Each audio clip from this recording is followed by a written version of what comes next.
Greetings and welcome to the Monday blog. I do want to actually try and keep this a thing as long as I can. If I know that I'm supposed to be doing a vlog every Monday, just like I try and do an episode of when the server allows, I'm trying to do an episode of Vaygrim's Chance every Monday, Wednesday, and Friday. It keeps it in my head, makes me more likely to do it. I hope you had a good weekend. I had a pretty good weekend. I woke up this morning feeling very sore, very not sore, that's not the right word. It's like you can feel all of your joints. Like normally your joints and how your joints work isn't something you think about. It's not something you can consciously feel until you injure one. You jam a finger or you maybe hyperextend something or whatever the case may be. That's when suddenly your the own limitations and possibilities of your joints become very, very aware. So I woke up this morning feeling every single inch of every single joint because we're supposed to be getting a whole bunch of rain. There's a rain front that was coming in last night, and it seems like when I'm laying in bed and those weather changes and pressure changes come in real quick, like it seems like it really messes with me in the mornings. It is the one of the downsides of having arthritis. So, oh well. But I had a really good weekend. The wife and I have been going Pokemon hunting at night. I'm not going to talk about Pokemon Go at the start. I'm going to put it on the end so people that don't care can tune out. That seems fair. But I'm just letting you know I do want to discuss some discoveries. Let's see. Mm. I quickly come to like this thing. It's ceramic, so it's kind of heavy. I have days where I can't lift stuff. My hands are more fragile. Um, and I lose my grip because of arthritis, osteoarthritis to be specific. But I do like this thing. It's got this nice rubber grip around the outside, and this is a color you can pull off and wash separately. It's silicone, which means that stuff won't get in it. That's the problem we've had with a lot of other stuff that's cheap. It has a rubbery plastic that's actually not a silicone. Silicone is a sealed material. When you have it like this is a sealed cell material. Stuff does not get into it. Or at least if it does, it takes a very, not caustic, but a more acidic kind of a penetrative chemical to get into it. The lid is also made out of silicone and it makes it easier to clean. It pops off really simply, real easy because it's bendy. So I like this thing. It's very cool. Holds about 12 ounces of coffee, and because it's ceramic, it keeps it warm for a prolonged period. It's really nice. Also doesn't get searing hot. So, let's see. What else has been going on?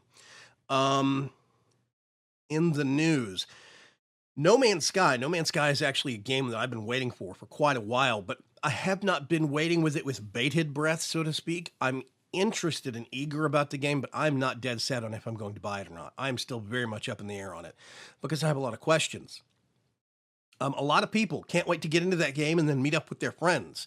From articles that I have read from the creators of that game, you're not going to do that.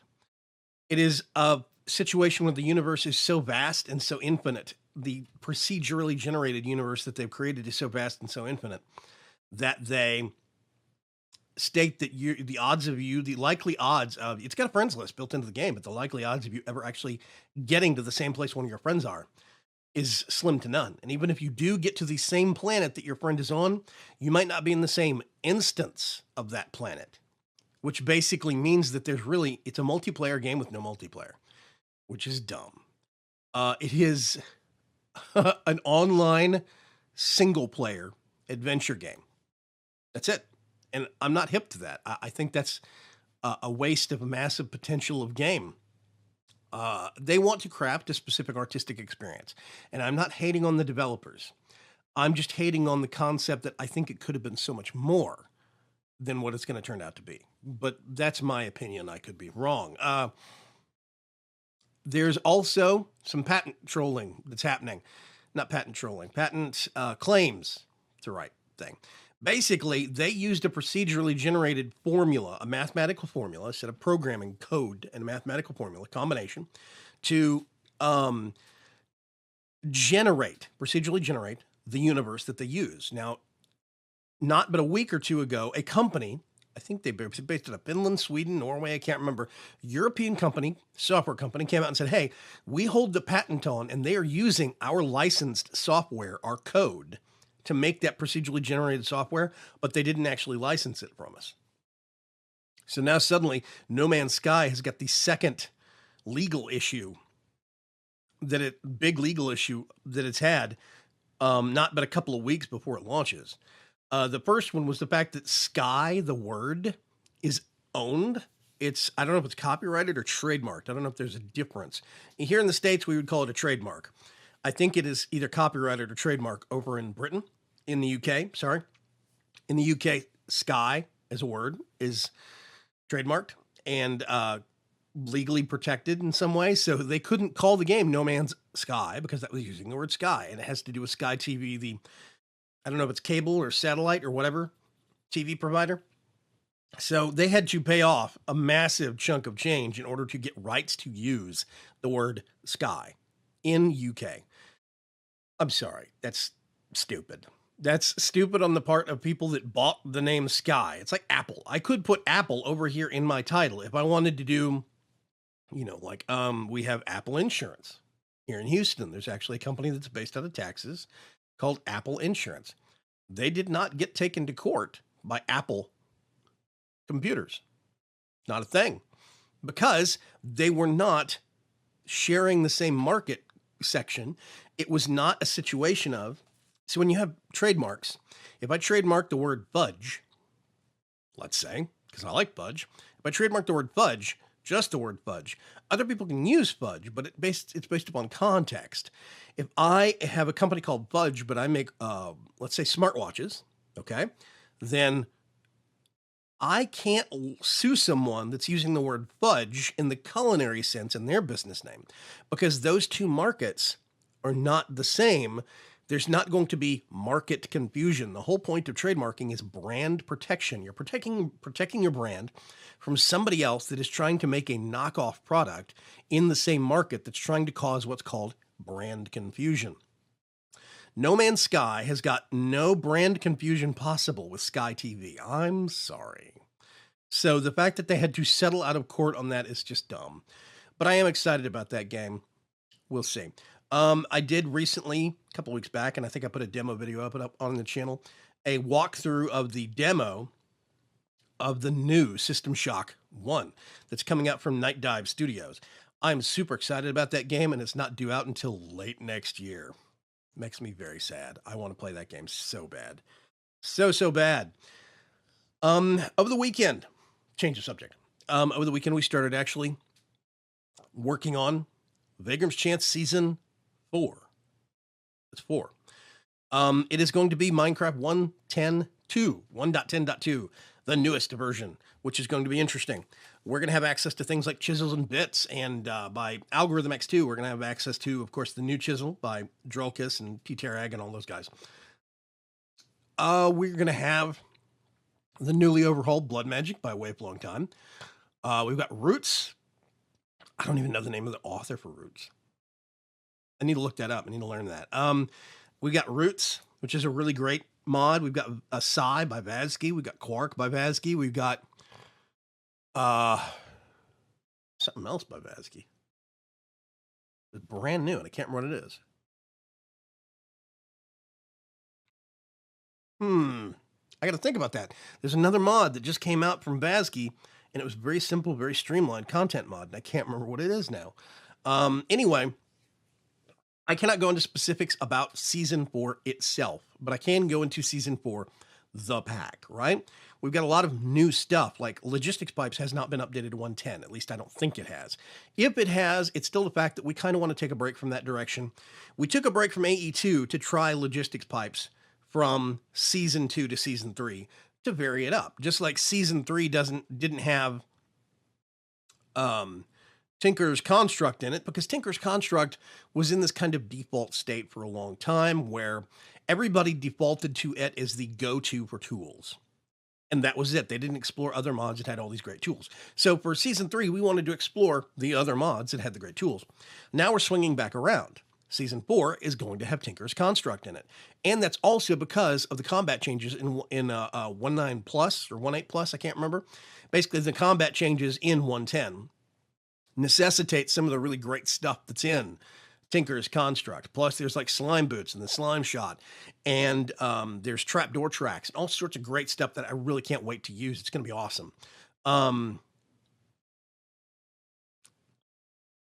There is a mod called Matter Overdrive that we're keeping a look at. Season 4 pack is going to be a little harder.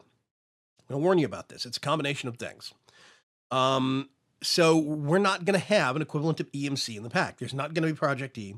We're not going to have EE3. It's supposed to be more difficult. Now, I'm trying to not make it so much more difficult that it's not casual friendly. I'm still trying to make it to where it is accessible to casual players. So we're going to have a mod called Matter Overdrive. I think once it gets fully updated and tested, we're going to have a mod called Matter Overdrive, which is basically going to be like Star Trek technology. They've got phasers, pistols, phaser rifles. They've got communicators, I think. I can't remember. Lots of Star Trek tech. One of the things they have is a matter scanner and a matter replicator. Once you scan something, it has a certain amount of value, kilomatter or whatever it is. I think it is matter, and then kilomatter is 1,000 matter or something like that. But it's basically raw matter as a form of math. And it is basically EMC. It is basically EMC, but it uses KM instead of EMC as the abbreviation of what the math is to remake something. In the show, in the series for season 4, that's going to be turned off. If Matter Overdrive ends up going in the pack, that's going to get turned off. I really want Matter Overdrive because, and I will let you in on this, season 4 is going to have a bit of a sci-fi bend. I can't say anything else, but Matter Overdrive would fit very, very well. But we're going to turn off the replicator and the matter scanner because we want to challenge ourselves. Now, I might leave it on in the pack that goes out to the public and we just ignore it. We turn it off on the LP server.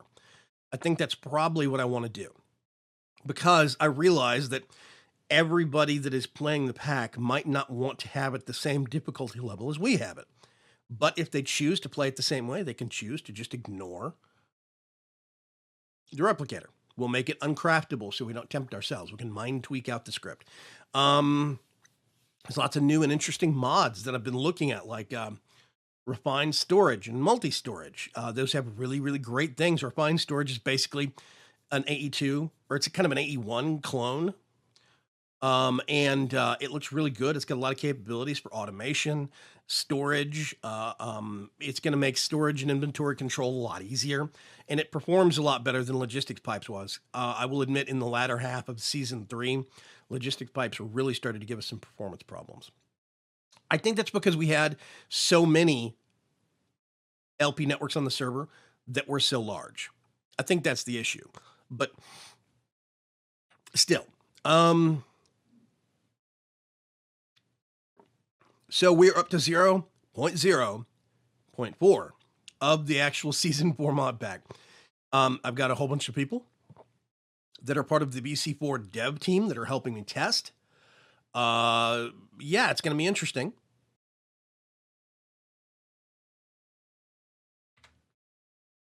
It's going to be really cool. And we're going to have for the series, I think the series is going to be big enough that it's going to merit a build team. That's another secret I can let you in on. I cannot tell you any other details beyond that, but season 4 is going to be a whopper. It's going to be hard. Not just hard from the concept of, combat changes and stuff like that. It's just going to be difficult because it's going to be such a big task. But, yeah, in terms of difficulty, it's going to be strange, specifically because there's the combat changes. We have the new combat changes. We have the new offhand system, right, that ties in with the combat changes that monsters have seen. Skeletons are tougher. Lots of weapons got their damage values changed. I'm lowering my share arms. Let's see what else. That's a lot of it. I think even how the hard or medium or I mean, how hard, normal, or easy. I think even those have changed slightly on what they do. On the upside, health recovers a lot more quickly now using the food-based regen system. So if you keep your food self fed, then you can actually regen health pretty quickly. That's a good thing. And we've got a wide variety of mods that are going to help us. That are going to add some cool tools and cool weapons. We're going to have a lot of mods that are going to give us options in terms of, um, oh gosh, let me think. Weapons that'll give us some more options in terms of defensive capabilities, like the battle signs in Tinker's Construct are very useful in the new combat changes. Offhand battle sign as a shield is really great because you can basically reflect 100% of the arrows that come in at you, which is awesome. Yeah. So, we are working on the season 4 pack. I actually still have probably another patch that's going to be coming out here soon on the season 3 pack. Specifically, excuse me. Specifically, we're going to have I think there's going to have to be a version update that patches some chicken bones mods for performance problems and hopefully patches logistics pipes for some memory leaks. We'll see though. In the grand scheme of things though, if another patch does come out for the season 3 pack, it's probably going to be the last.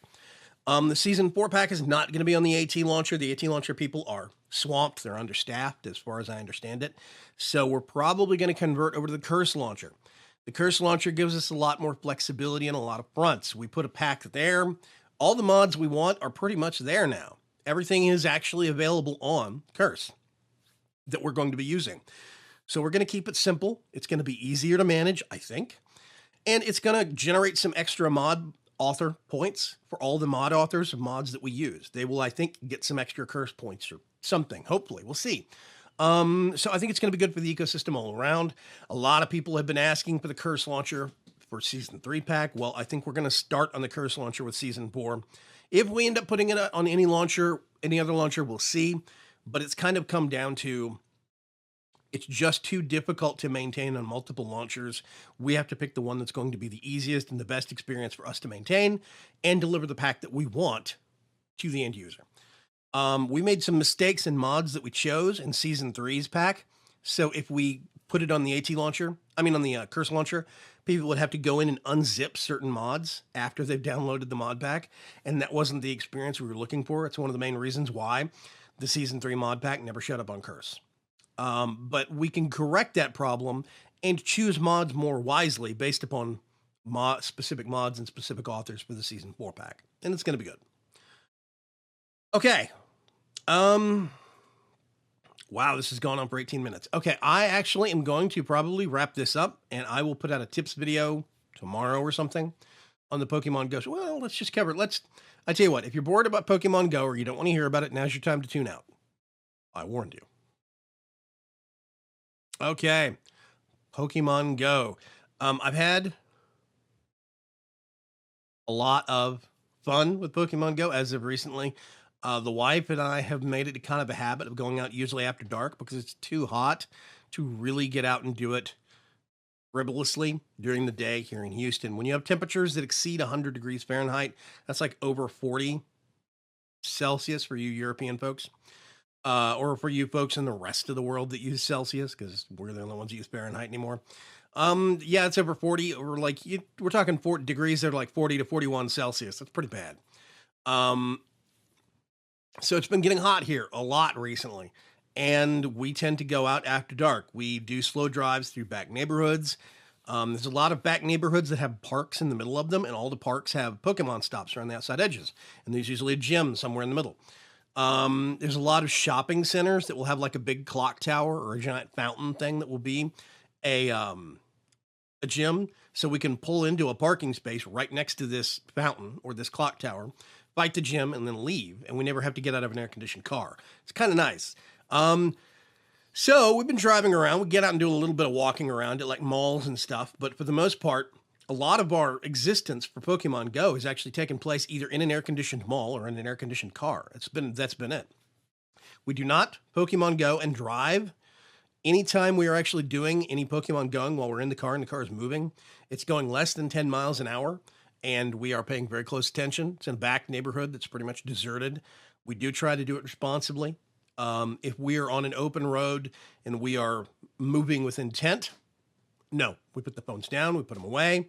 You can rotate them upside down so that the screen goes dark and it saves your battery power, but you're still clocking mileage for eggs. So, um, if you have an iOS device, something that you can do real quick, if you go into settings, there's a thing that, nope, not there. General, you go into accessibility, and there is a function called assistive touch. Okay.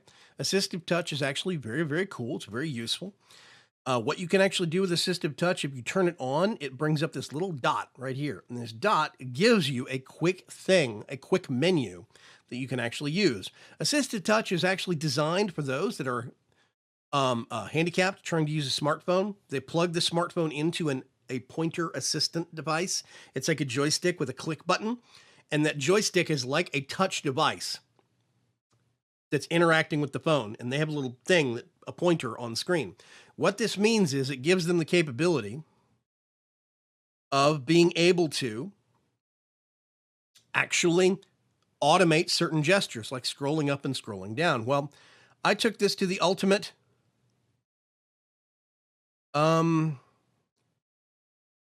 level of lazy.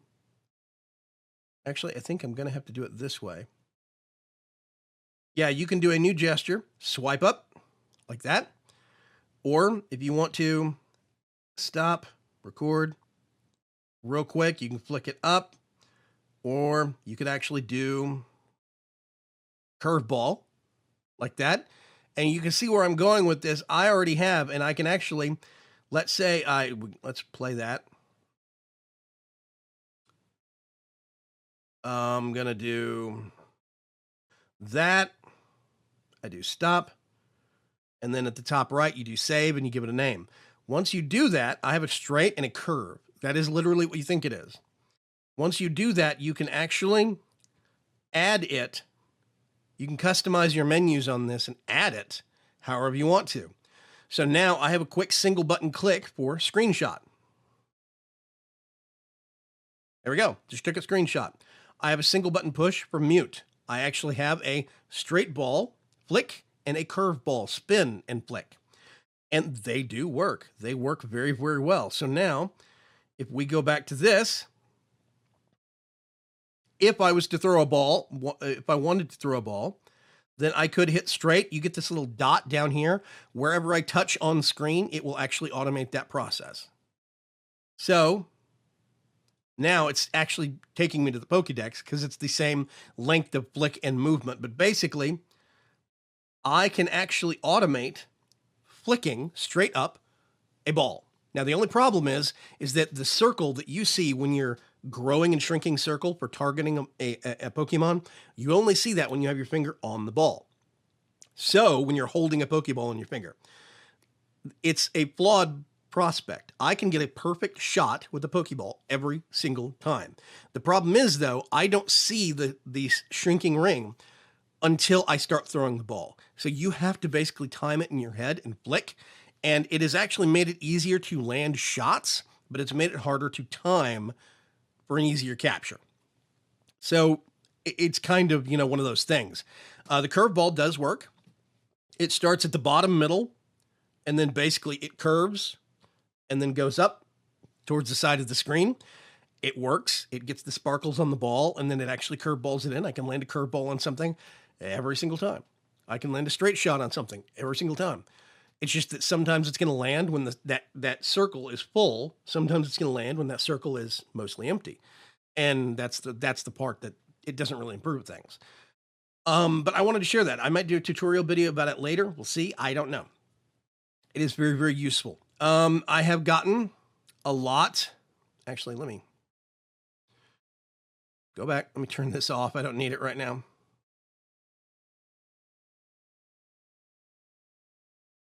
So I have actually gotten a lot of new stuff recently. Most of it is actually going to be, let's do recent. I've hatched like three Meowths now. So that gives you a whole bunch of the candy for that particular critter. So I had enough candy to actually do an evolve on a Meowth, and this is what you get. You get a Persian. Um, Sea King, I caught this at random last night. This is an upgrade to a Goldeen. It doesn't really make sense. Goldeen looks feminine, and the name Goldeen sounds more feminine to me.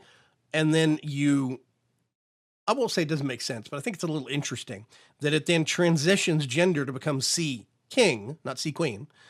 I think, gender connotations and stuff like that is interesting. It's basically the tier 1 is female and the tier 2 is kind of male. I don't know. It's odd. Something to think about.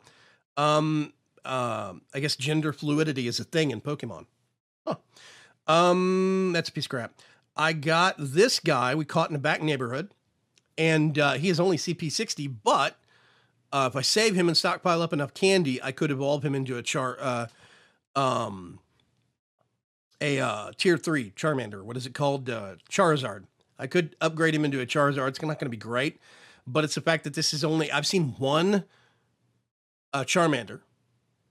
I think that's right. I've seen one Charmander, and I've seen one of this. That's it. We haven't seen a lot more down here in Houston. You'd think of with as hot as it is, we'd seen more, but I haven't seen that many. So, yeah, I don't know.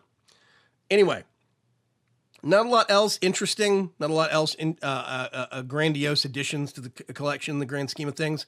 The biggest thing they've actually got right now is, no, not you. I always have like 8 or 9 eggs, always, is this guy. This is the biggest thing I have. It was 1247 when I grabbed it. I have powered it up a couple of times with candy and Stardust.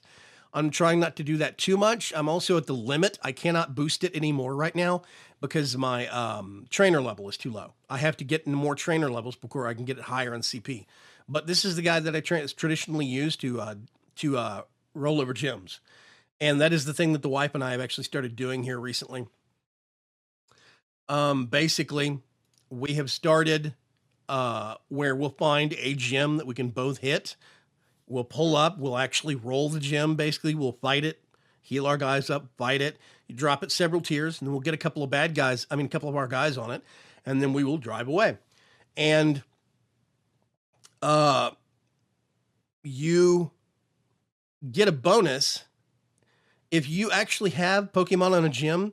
You go to the shop in the store, in the game, in the app itself, you go to the shop, and in the top right corner, you'll see a little shield symbol with a number in it. If it says 0, you don't have any Pokemon currently on gyms. They're not defending any gyms. But for every Pokemon that you have defending a gym, you'll actually have a number there. So there was a point last night where we had Pokemon on 3 different gyms. So we had the number 3. For every gym you're defending, you can actually get a bonus of 10 gold coins, and I think it's 500 Stardust. So, but you can only get it once every 20 hours. So the goal is to get as many Pokemon of your Pokemon defending gyms at one time, hit the shop, collect your reward, and then you do that again in basically the next day. I think it's interesting. So yeah, it's a new tactic that we've started messing with. I don't know, it's weird. Parts of Pokemon Go are hard, specifically because I can't just go crazy with showing off different screens. I have to be careful on how I present it because I don't want to just show, hey, here's my real life neighborhood. It would still be hard to figure out where I live in Houston, but I think if somebody was dedicated enough, crazy enough, clever enough, they could probably figure out where I live if I showed off too much information map-wise in Pokemon Go. So I have to be careful. If I'm going to be showing off any footage of like me capturing things, I want it to be out somewhere. The trouble is, the best way I have to record it right now is here at the computer. So those two don't mix. I'm going to experiment with some other options, some better options here in the future. We'll see if they actually end up working or not. I don't know, but stay tuned. I think that's it. I'm going to wrap things up here. I babbled on for long enough. I will catch you folks later. Thank you very, very much for sticking around on the Monday vlog. Have a good week. Bye-bye.